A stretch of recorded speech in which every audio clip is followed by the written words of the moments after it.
देखो ओगर का मतलब क्या है, जिसको सुगंध और दुर्गंध में कोई भेद ना हो, अच्छे बुरे में कोई भेद ना हो, ओके। वो है पूर्ण ओगर ओके। अघोरी। हाँ, क्या क्या इस महाकुंभ में अवगढ़ भी आए हैं? मेरे हिसाब से तो अभी तक नहीं आए। तो सन्यासी रुद्राक्ष धारण करते और भभूति भभूति भस्म जो है, ये हमारा वस्त्र है, और ये आभूषण लगा लो, ये आभूषण है। ओके, मतलब माना जाता है कि जो शिव जी का एक रुद्राक्ष ही काफी होता है, मतलब देखो हमारे शिव पुराण के अनुसार जो 11,000 रुद्राक्ष धारण करते हैं, वो भगवान शिव के ही रुद्र स्वरूप माने जाते हैं। और ओके। हम नागा सन्यासी हैं, तो हम शिव गण में भी आते हैं। Hello everyone and welcome to another interesting episode of Mahakumbh 2025। और आज के मेरे इंटरेस्टिंग एपिसोड में एक इंटरेस्टिंग बाबा जी से आप मिलिए। तो ये बाबा जी ने 11,000 रुद्राक्ष की मालाओं के साथ तो पहले तो जड़े हुए हैं, और उन्होंने अपना एक वो क्या कहते हैं, सरदार उनका जो मुकुट मुकुट, उन्होंने बहुत ही अच्छा एक मुकुट बनाया है। उसमें से शिवलिंग के जैसे शिव जी के जैसे एक नाग होते हैं ना, वैसा उन्होंने नाग भी उनके मुकुट में, मतलब बहुत ही ज़्यादा बाबा जी आपका जो गेटअप है बहुत अच्छा लग रहा है। बाबा जी पहले आप अपना परिचय। मैं अजयगिरी दिगंबर अजयगिरी पंचायती श्री निरंजनी अखाड़े से हूँ। अच्छा। मुझे लोग रुद्राक्ष बाबा के नाम से भी जानते हैं। हाँ, ये देखिए रुद्राक्ष बाबा जी है। तो बाबा जी आप पहले तो ये बताइए कि आप कब से ये मतलब ये नागा साधु हैं आप? हाँ, मैं 14 वर्ष की आयु में संन्यास धारण किया था, और अच्छा। अभी मेरी 41 वर्ष आयु हो रही है। तो 14 साल से लेके आप मतलब ये हाँ, नागा साधु हैं। नागा साधु है। जब आप सबसे पहले जब आपने नागा साधु बनने का कैसे ख्याल आया बचपन में? देखो ये प्रारब्ध होते हैं, पूर्व जन्म के कुछ संचित कर्म होते हैं, जिसके फलस्वरूप हम संन्यास के मार्ग मेरे को प्राप्त होते हैं, किसी को भी प्राप्त होते हैं, वो पूर्व जन्म के संचित कर्म के अनुसार। और अरे अपनी बात मेरी बात, तो मैं बाल्यकाल से जो है साधु संतों का संग हुआ, और कुछ भक्ति वैराग्य जागृत हो गए, ले मैंने संन्यास, माता पिता की आज्ञा से मैंने संन्यास धारण आपके किया। माता पिता ने आपको आज्ञा दिया? हाँ, सबने आज्ञा दिया, संन्यास धारण किया। तो उसके बाद से फिर आप यही नागा हाँ, पद्धति में हैं? हाँ, उसके बाद 26 साल हो गए, 26 वर्ष हो गए तो मैं 26 सन्यासी साल हूँ। से आप फिर ये साधनाएं वगैरह हाँ, कर रहे साधना हैं? करते हैं। और इतने सारे जो रुद्राक्ष, मतलब माना जाता है कि जो शिव जी का एक रुद्राक्ष ही काफी होता है, मतलब देखो हमारे शिव पुराण के अनुसार जो 11,000 रुद्राक्ष धारण करते हैं, वो भगवान शिव के ही रुद्र स्वरूप माने जाते हैं। और ओके। हम नागा सन्यासी हैं, तो हम शिव गण में भी आते हैं। हाँ, हाँ, शिव के गण होते हैं, दिगंबर स्वरूप होते हैं, शिव के ही दिगंबर स्वरूप होते हैं। तो हमारा ये वस्त्राभूषण भी, जो भी सन्यासी होंगे वो उनके गले में रुद्राक्ष अवश्य होती है। हाँ, ओके। तो सन्यासी रुद्राक्ष धारण करते और भभूति भभूति भस्म जो है, ये हमारा वस्त्र है, और ये आभूषण लगा लो, ये आभूषण है। ओके। हाँ, तो कितने प्रकार के रुद्राक्ष आपने धारण किए हुए हैं? इसमें मेरे पास 4 मुखी है, 6 मुखी है, 5 मुखी है, 9 मुखी है, कुछ ऐसे ही है। क्या आपके पास एक मुखी रुद्राक्ष है? नहीं, एक मुखी नहीं है। एक मुखी दुर्लभ है, जल्दी से प्राप्त नहीं होते हैं। अभी मैं कोशिश कर रहा हूँ भी मिल जाए मेरे को। ओके। जाएंगे नेपाल, तो नेपाल से मिल सकती है, अच्छा। पशुपतिनाथ से। पशुपतिनाथ जी मैं भी हाँ जी, जाके हाँ आई जी। हूँ, और वहाँ पे भी वैसे बहुत सारे रुद्राक्ष मिलते हैं। उसकी जानकारी भी होना चाहिए। जानकारी बहुत ज़्यादा हाँ। ज़रूरी, क्योंकि बहुत लोग मतलब हाँ, ठगते हैं लोगों नकली, को हाँ, एक मुखी बेच देते कहकर, हैं। और बहुत ज़्यादा पैसे भी लेते हैं। हाँ। मतलब उसका कोई लिमिट नहीं है, मतलब बहुत ज़्यादा लेते हैं। बस इसलिए एक मुखी दुर्लभ है, तो वो नकली बना देते हैं। बिल्कुल नकली बाकी 5 मुखी, 6 मुखी, 7 मुखी, ये सब सरलता से प्राप्त हो जाती है, इसकी कॉस्ट भी कम होती है, तो ये नकली नहीं बनाते। बिल्कुल वो बना नहीं सकते। हाँ, वो बनाने चीज़ में ज़्यादा लग मिलता जाएगा। भी है ना, हाँ इजीली जी, हाँ जी। एक्सेसिबल होता है वो रुद्राक्ष, तो वो मिल जाता है हाँ जी, वैसे। हाँ जी। लेकिन ये एक चीज़ बहुत अच्छी लगी बाबा जी आपकी, कि आपने बहुत ही मतलब सरलता से आपने बिल्कुल सच्चाई बताई कि आपके पास एक मुखी रुद्राक्ष नहीं है।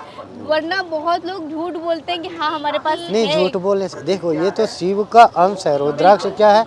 शिव की जी के अश्रु से उत्पन्न हुआ, ये शिव जी का ही अंश है। तो इसके लिए मैं झूठ बोलूँगा?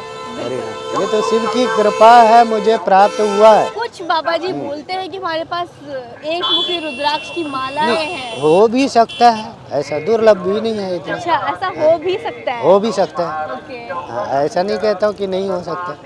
मैं अभी जाऊँगा नेपाल, मेरे पास आ जाएंगे। ओके, तो मतलब आपका जो वेशभूषा और आपके आभूषण बहुत ज़्यादा अच्छे लगे। और मैं आपसे जानना चाहती हूँ कि ये जो महाकुंभ है, हाँ जी, हाँ जी। ये बहुत ज़्यादा स्पेशल है, 144 साल के बाद आने वाला है। हाँ। तो इसके बारे में आप कुछ कहना चाहते हैं? हाँ, इसमें जो है सभी को आके तीर्थ स्नान करना चाहिए, कुंभ स्नान करना चाहिए, पुण्य के भागी बनना चाहिए सभी को आके।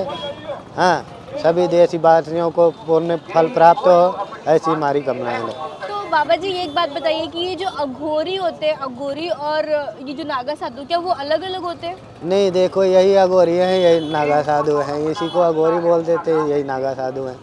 नागा साधु, अघोरी, और इसमें क्या क्या होता है? मतलब नहीं, देखो इसमें कई confusion है प्रकार, थोड़े कई से? संप्रदाय हैं हमारे। संप्रदाय अलग-अलग हाँ, होते हैं। संप्रदाय अलग अलग हैं। एक औगर संप्रदाय भी है, ओके। वो किनारी राम जी के चलाए हुए संप्रदाय हैं। किनार राम जी अखाड़ा है वाराणसी में, ओके। उनके चलाए हुए, उनकी परंपरा से जो चले हुए वो अवगर अलग है। हाँ। तो एक अवगढ़ होते हैं हाँ जी, हाँ जी। और एक क्या होते हैं?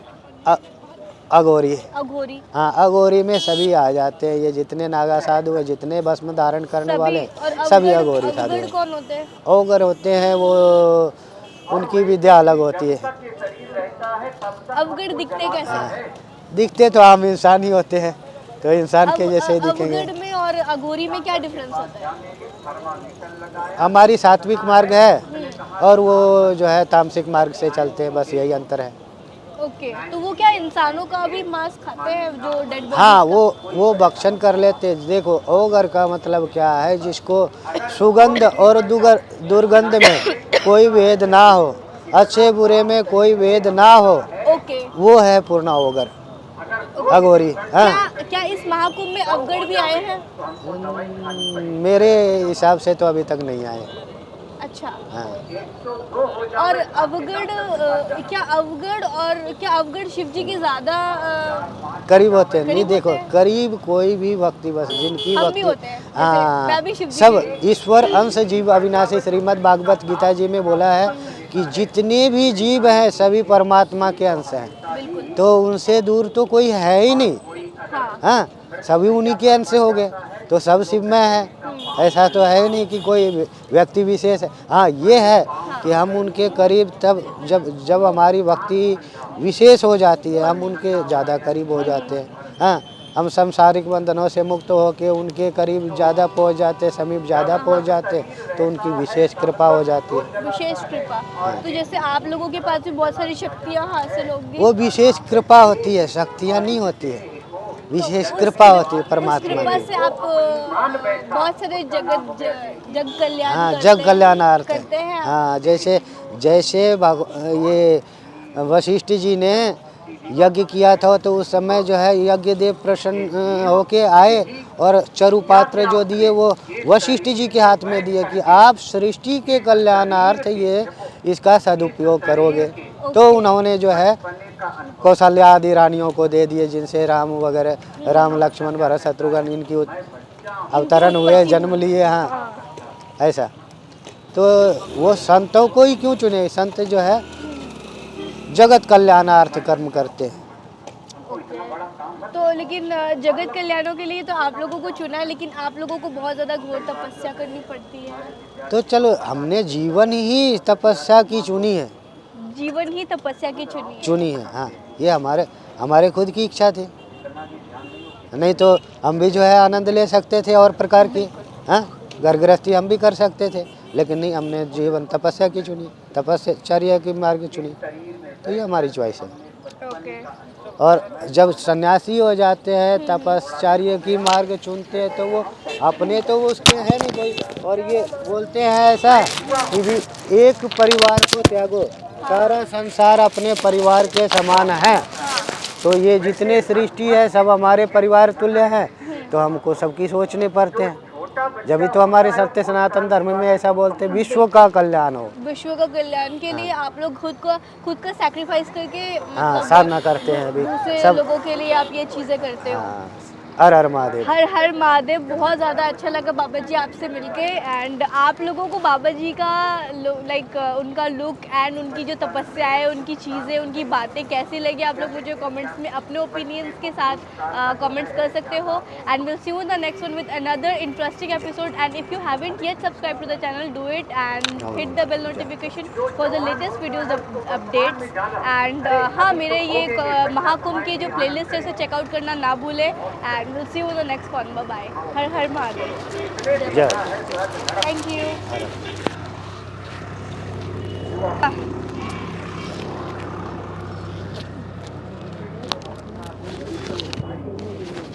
जो आकर के कभी नहीं जाती बल्कि लेके जाती है वृद्धावस्था। महाराज वृद्धावस्था में कोई चर्चा नहीं होती। तो भविष्य का चर्चा करेंगे। अगर उनसे कहो आगे की प्लानिंग तो आगे